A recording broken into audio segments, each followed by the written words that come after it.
जिन तस्वीरों को आपने अभी अभी देखा, ये उत्तर प्रदेश के बरेली के राजेंद्र नगर से सामने आई है। यहाँ पर एक बड़ा फेमस सा कैफे है और अक्सर स्टूडेंट्स यहाँ पर आते हैं। कोई बर्थडे पार्टी मनाने के लिए आता है, कोई हैंग आउट करने के लिए आता है, खाने पीने के लिए लोग आते हैं और बड़ा प्रसिद्ध ये कैफे है।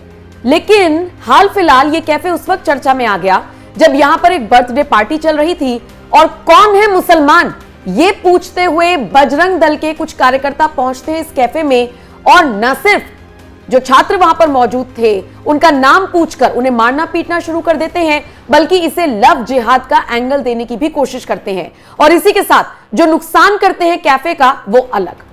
यह खबर जैसे ही सामने आई दो पक्ष बट गए। बरेली की बात कर लीजिए, उत्तर प्रदेश की बात कर लीजिए या फिर जहां जहां तक ये मामला पहुंचा, लोग दो खेमों में बटे हुए नजर आए। मैं आपको बताऊं इस पर कैसी कैसी प्रतिक्रियाएं आ रही हैं और क्या क्या तर्क दिए जा रही हैं, उससे पहले आप जरा ये वीडियो देखिए।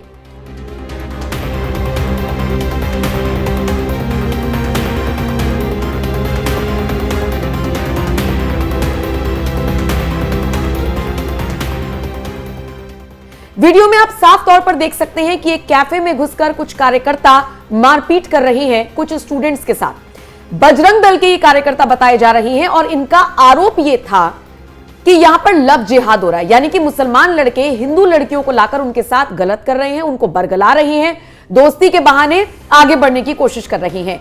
जबकि वास्तविकता जब सामने आई तो हर किसी के होश उड़ गए, यहां तक कि बरेली पुलिस भी दंग रह गई।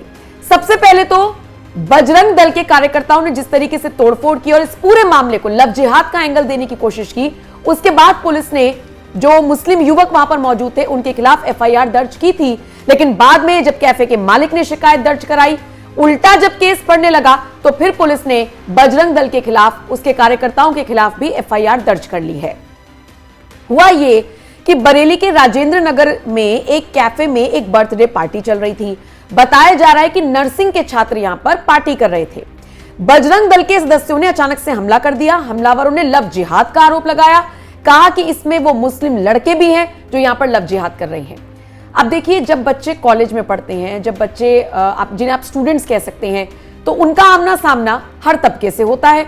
उनके साथ पढ़ने वाला कोई बच्चा मुसलमान भी हो सकता है, कोई क्रिश्चियन भी हो सकता है, कोई हिंदू भी हो सकता है। जब ये बच्चे साथ में खाते पीते हैं तो वो भी कोई मजहब और धर्म देखकर नहीं खाते पीते या दोस्ती करते। यहां पर लव जिहाद का कोई एंगल नहीं था, लेकिन बजरंग दल ने यही आरोप लगाया और कैफे में जाकर इन बच्चों के साथ मारपीट करने की कोशिश की और एक अच्छे खासे इवेंट को स्पॉइल कर दिया। अब जैसे कि मैंने आपसे कहा कि प्रतिक्रियाएं दोनों तरफ से आ रही हैं। दो पक्ष, एक पक्ष कह रहा है कि जी बिल्कुल ठीक हुआ, ये मुस्लिम लड़के हिंदू लड़कियों के साथ जाते ही क्यों हैं, ये हिंदू लड़कियां मुसलमानों को अपना दोस्त बनाती क्यों हैं। दूसरे पक्ष का कहना है कि कानून हाथ में लेने का अधिकार बजरंग दल को किसने दिया, ये निजता का उल्लंघन है, कानून भी इसका साथ नहीं देगा। अब आपको बताते हैं कि बजरंग दल के कार्यकर्ताओं पर तोड़फोड़ का आरोप लगाए, मारपीट का आरोप लगाए, गाली गलौज, पैसे मांगने जैसे गंभीर आरोप लगाए गए हैं। पुलिस अब पूरे मामले की जांच कर रही है। 25 अज्ञात लोगों के खिलाफ मुकदमा दर्ज किया गया है और जो नामजद किए गए हैं उनमें ऋषभ पाठक, दीपक पाठक के नाम भी सामने आए हैं और कैफे संचालक ने तहरीर दी है, उसके आधार पर अब यह कार्रवाई हो रही है। पीड़ित छात्रा जिसका बर्थडे था, जिसने इनवाइट किया था इन छात्रों को, उसका कहना है कि यहां पर कोई लव जिहाद का मामला नहीं था, सब दोस्त हैं, एक साथ पढ़ते हैं। इस छात्रा का यह भी कहना है कि क्या वो दोस्तों के साथ अब पार्टी भी नहीं कर सकती है। इंटरनेट पर इसे लव जिहाद नाम क्यों दिया जा रहा है, जबकि जितने भी लोग वहां पर मौजूद थे वो सब उसके कॉलेज के दोस्त हैं, उसके क्लास के बच्चे हैं। छात्रा ने पुलिस से हमलावरों के खिलाफ सख्त कार्रवाई की मांग की है। दूसरी तरफ कैफे संचालक शैलेंद्र वर्मा बता रहे हैं कि हमलावरों ने आते ही सबसे पहले एक सवाल पूछा और वो सवाल था कि मुसलमान तुम में से कौन है, यानी कि हिंदू मुसलमान का रंग देने की, लव जिहाद का आरोप लगाकर पीटने की ये जो कोशिश की गई है। इनफैक्ट पीटा गया है, वीडियो सबके सामने है। उसके बाद अब सवाल खड़े हो रही हैं और कुछ लोग इसे निजता का उल्लंघन बता रहे हैं, कुछ लोग कह रहे हैं कि ये गलत है। सही वाले जो तर्क दे रहे हैं वो मैंने आपको बता दिया कि आखिर लड़कियां मुसलमान लड़कों से दोस्ती कर ही क्यों रही हैं वगैरह वगैरह, लेकिन जो लोग इसे गलत कह रहे हैं उनके तर्क क्या है वो जरा सुनिए। एक परसेप्शन ये भी क्रिएट किया गया है, कानून हाथ में लेने की किसी को भी जरूरत क्या है, कानून है ना, पुलिस है ना, सरकार देख रही है ना, तो फिर बजरंग दल ने कानून हाथ में क्यों लिया। भारत एक लोकतांत्रिक देश है जहां कानून का शासन चलता है। अगर किसी को लगता है कुछ गलत है तो पुलिस को सूचित करें, यह उसका काम है। खुद पुलिस बनकर या मॉरल पुलिसिंग का अधिकार किसी को नहीं है। दूसरा पक्ष जो रखा गया है वो ये कहा गया है कि निजता का उल्लंघन है। संविधान का अनुच्छेद 21 कहता है कि हर नागरिक को उसको अपना जीवन अपने तरीके से जीने का अधिकार है। ऐसे में वो पार्टी कर रहा है, वो किसके साथ कर रहा है, पार्टी को कहां जा रहा है, इसमें किसी की दखलंदाजी नहीं हो सकती। बाकी देखिए, फैमिली से भी, बजरंग दल के लोग फैमिली तो थे नहीं जो सवाल पूछे, तो यहां पर यह भी जस्टिफिकेशन नहीं चल रहा।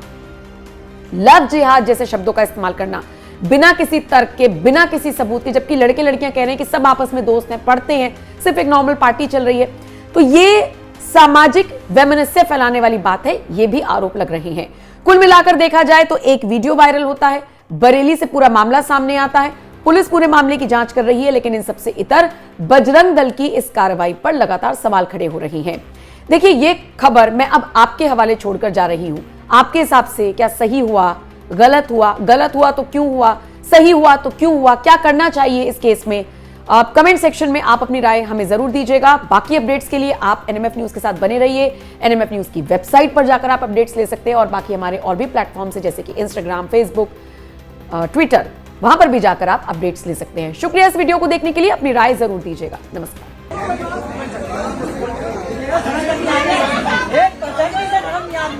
बोलो जय श्री राम।